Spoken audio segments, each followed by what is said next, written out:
वहां पार्टी दफ्तर पर पहले ही, क्योंकि पशुपति पारस के नाम पर रजिस्टर्ड है, तो गार्ड्स को कह दिया गया था कि गेट नहीं खोलना है, कोई भी आ जाए। यहां पर भी वैसा ही मैसेज दिया गया था क्या, और इसीलिए इतना इंतजार करना पड़ा चिराग पासवान को, पहले बाहर और फिर अंदर भी?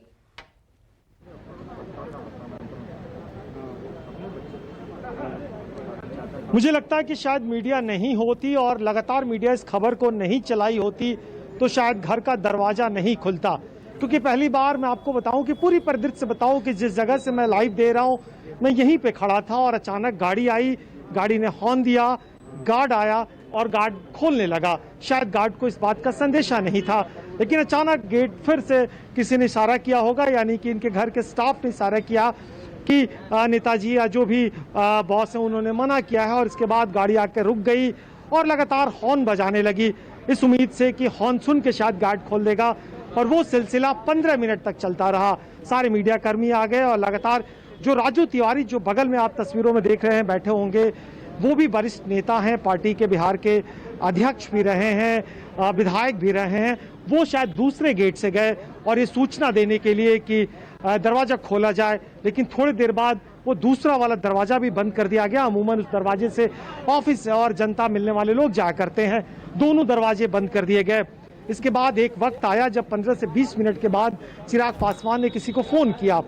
फोन से इसके बाद दरवाजा जरूर खुला, लेकिन दरवाजा खुलने के बाद वो लॉन में दाखिल हुए और घर का दरवाजा अंदर से फिर बंद कर दिया गया। फिर लंबा 15 मिनट का इंतजार हुआ और इसके बाद आखिरकार उनको अंदर बुलाया गया और इसके बाद वो अंदर इंतजार कर रहे होंगे, अंदर से फिर मीडिया कर्मी अंदर ना जाए, सटकिनी बंद कर दी गई। तो कुल मिला के ये रहा घटनाक्रम जो कि 12 बजे के करीब में हुआ था और 10, सवा 10, साढ़े 10 मीडिया से बातचीत करने के बाद करीब 11 बजे पशुपतिनाथ पारस, मीडिया दूसरे कमरे में खड़ी थी, दूसरे गेट से खड़ी थी, इस गेट से निकल चुके थे। कहाँ गए मिलने, किससे मिलने गए, ये पता नहीं चल पाया। हालांकि ये बात सही है कि जो तमाम लोग हैं, इनके जो बचे विधायक हैं, बचे सांसद हैं, उनसे ये कहीं बैठक कर रहे हैं और बैठक के बाद आगे की रणनीति तय कर रहे हैं। ये भी कहा गया कि पशुपतिनाथ पारस ने जो कहा है कि अगर उनके भतीजे आना चाह रहे हैं तो आ सकते हैं, उनसे कोई नाराजगी नहीं है। लेकिन जिस तरीके से उन्होंने नीतीश कुमार के कसीदे कसे, जिस तरीके से पिछले किस दिनों से लगातार नीतीश कुमार के प्रति उनका झुकाव देखने को मिल रहा है और नरेंद्र मोदी की झुकाव तो देखा जाता था, तो कुल मिलाकर अगर राजनीतिक समीकरण की बात करें तो ये बहुत साफ है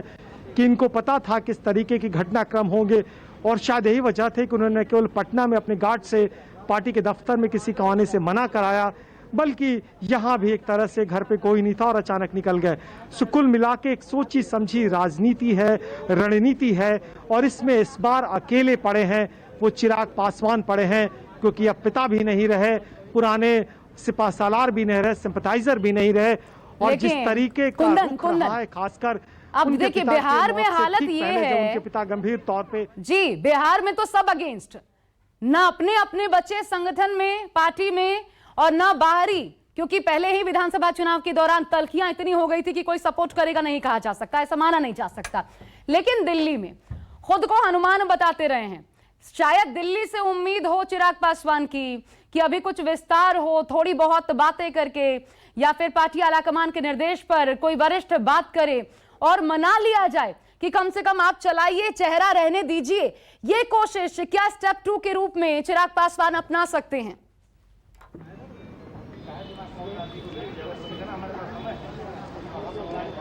मुझे नहीं लगता कि इस तरह की कोई घटनाक्रम सामने आएगी, क्योंकि मैं आपको एक बात बता दूं कि जब एनडीए से बिहार विधानसभा चुनाव के वक्त में बातचीत चल रही थी, उस वक्त जो बीजेपी के जनरल सेक्रेटरी हैं और बिहार के प्रभारी भूपेंद्र यादव उनसे मुलाकात करने गए थे और मुलाकात के लिए उन्हें करीब 40 मिनट का इंतजार करना पड़ा था। इसके बाद एक बार ऐसे भी देखने को मिला था कि बीजेपी के बड़े नेताओं की तरफ से एक बयान जारी किया गया और कहा गया कि एनडीए से में चिराग पासवान की पार्टी एलजेपी शामिल रहेगी। बिहार विधानसभा के परिप्रेक्ष्य में आपसे बात कर रहा हूं। सो चिराग पासवान से बहुत साफ दो टूक कहा गया कि आप ये न समझें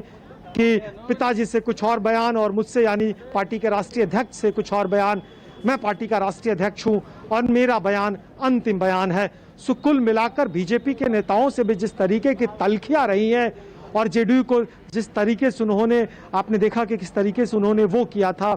और इसके अलावा खुद के पार्टी के भीतर उन्होंने अपने आप को काट लिया था और पार्टी के कुछ चुनिंदा लोगों के संपर्क में ही रहते थे। खासकर उनके जो राजनीतिक सलाहकार सौरभ पांडे माने जाते हैं, उनके करीब में जाते थे। ऐसे खुल के कई विधायकों के तरफ से, कई थोड़ा सा रोकना पड़ रहा है मुझे आपको, लेकिन इस बड़ी खबर पर लगातार हम बने रहेंगे। देखिए, बहुत बड़ा सियासी घटनाक्रम देखने को मिल रहा है। तख्ता पलट चिराग पासवान के लिए इसे कहा जा सकता है जो हुआ है।